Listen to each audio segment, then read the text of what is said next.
கொழும்பு துறைமுகத்தில் கொள்கலன்களை அகற்றுவதில் ஏற்படும் தாமதம் பொருட்களின் விலை அதிகரிக்கும் அபாயத்தை ஏற்படுத்தியுள்ளதாக இலங்கையில் உள்ள இறக்குமதியாளர்கள் தெரிவித்துள்ளனர்.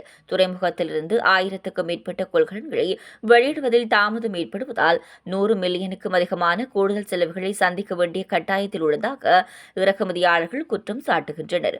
போக்குவரத்து கட்டணங்கள் அதிகரிப்பு, துறைமுக தாமத கட்டணங்கள் மற்றும் கூடுதல் பணியாளர் தேவைகள் காரணமாக ஒரு கொள்கலனுக்கு 100,000க்கும் அதிகமான செலவுகளை சந்திப்பதாக இவற்றில் 300,000 வரை செலவுகளை சந்திப்பதாகவும் முக்கிய இறக்குமதியாளர்கள் குறிப்பிட்டுள்ளனர். அத்துடன் தாமதமாகும் கொள்கலன்களில் அத்தியாவசிய உணவுப் பொருட்கள், மூலப்பொருட்கள் மற்றும் பிற முக்கியமான பொருட்கள் உள்ளதாகவும் அவர்கள் சுட்டிக்காட்டியுள்ளனர். இந்த நிலையில் கொள்கலன்களை அகற்றுவதில் ஏற்படும் தாமதம் பொருட்களின் விலை அதிகரிக்கும் அபாயத்தை ஏற்படுத்தியுள்ளதாகவும் இறக்குமதியாளர்கள் கூடுதல் செலவுகளை நுகர்வோருக்கு மாற்ற வேண்டிய கட்டாயம் ஏற்படும் என்றும் அவர்கள் கூறியுள்ளனர்.